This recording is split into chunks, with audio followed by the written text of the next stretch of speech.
terms of methodology, Kagia, you asked about the methodology.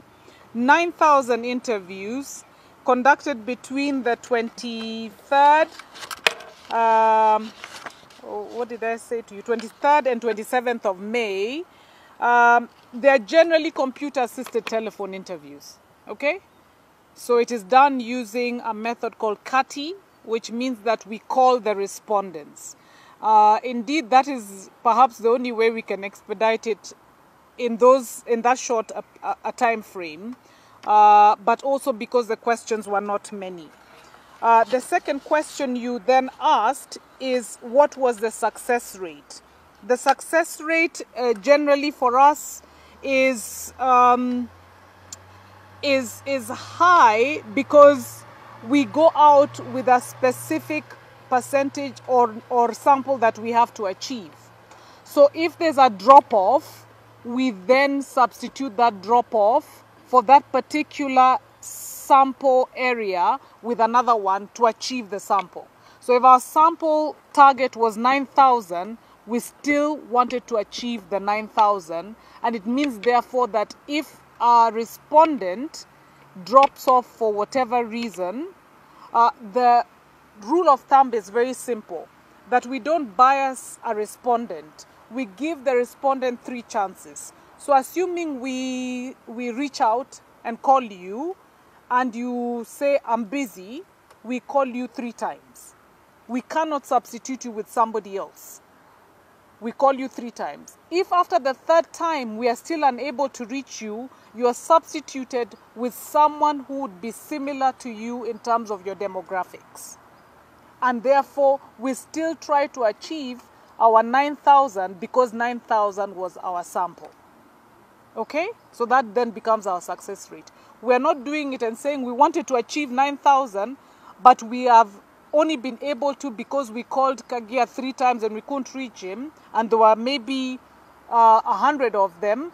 We only achieved 8,900, for instance, right?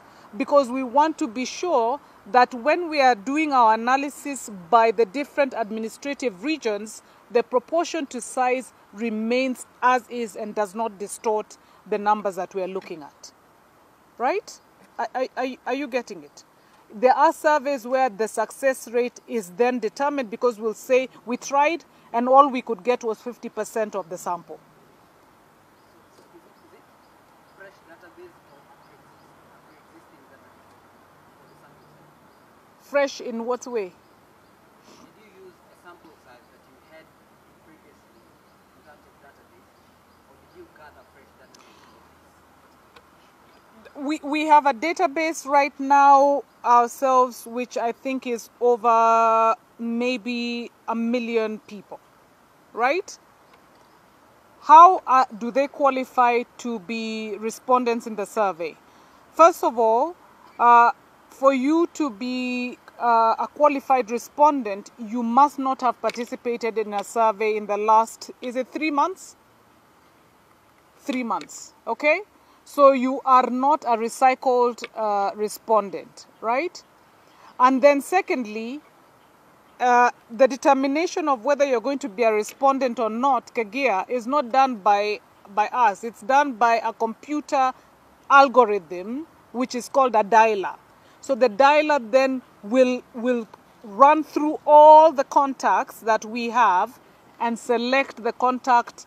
If it knows it needs to take 200 contacts from Nairobi, it will select randomly the contacts in Nairobi and assign it to all the people in the call center who are the researchers. Okay? So that then is the question on that. Funding, I started by saying this was an omnibus. We are conducting another omnibus in 2 weeks. What happens with an omnibus is we reach out to various stakeholders, media owners, civil society, political parties, any interested party, and we say we are going out and our survey is going to be 9,000. Do you have any questions that you may want to write? And of course they pay for their questions. So different parties have different questions that they run on, but they enjoy from economies of scale. It is cheaper than doing your own survey. Yeah, it's the same way if you're going to Mombasa, it's cheaper if you buy a ticket and go into a bus than if you hire a car and go alone. That is why it's called an omnibus. Yeah, so in this particular case, we had 2 questions which were our questions, or the 4 questions. Key issues of concern, campaign agenda, intention to vote, and popularity. Those are Infotrak questions which we have invested in within the omnibus. There were many other questions in that omnibus which are not ours, which we cannot share with you. Okay? The other day, we released a survey which was not an omnibus. It was a proprietary survey with a media house, and that data then belonged to them. It was not our data. We could not even have a session like this with you. Okay, so that is how omnibuses work, and most pollsters do that. When we want to have the comfort to call all of you, we then invest in an omnibus. Because if somebody else is paying for it, the data belongs to them. They then decide how they use that data. In many cases, we don't share it. But when we do share, we will tell you we've done it with CMD like we did yesterday, or we've done it with whichever person who has funded the survey. Right? The other question that was asked is, what could have resulted in the fall in popularity of Ruto? I would perhaps put it, your guess is as good as mine, but I would put it at, we can see that the issue of selection of running mates obviously had some sort of influence on the perception and the feelings of popularity of candidates. So the picking of Rigathi as running mate has not necessarily worked in the favor of Raila by increasing his popularity in Ruto strongholds. What it has done for Ruto, I don't know who asked the question, I'm trying to look at, what it has done for Ruto is that there is an increase now in undecided voters in his stronghold. So we see, if you recall, I had said that in Central, the undecided vote, or in the mountain region, the undecided vote was now standing at 20%. Ruto was at 52%, and Raila was at 20%. So I hope that answers your question. Are you with me? Are we together? Has it answered your question? It may answer your question. Yeah? So you've picked your running mate.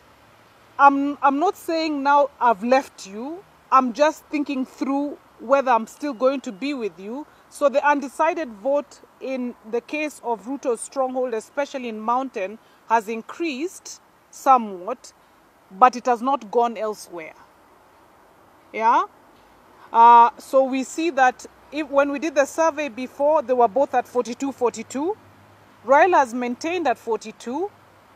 Ruto has gone down to 38, and God knows whether all the activities that are taking place now will result in his numbers going up, or that indeed the activities that Azimio is doing between Martha and Raila may indeed endear part of the strongholds of Ruto, endear to the women. We've seen that 25% of women are undecided. They've not yet made their decision as significantly as we would have expected. We would want to see whether that will change with all the campaigns that are taking place. Okay? Then I think the other question that was asked was, is debt an issue? So we see that debt in itself has not been mentioned as an issue per se, but what we do see is issues emanating around the economy are all over the place. High cost of living, cost of doing business, poverty reduction, all these things I think are kind of linked to debt. So in essence, if you go and talk to common mwananchi, unless you prompt them and say, is debt an issue to you, I'm doubtful many people will talk about debt as an issue.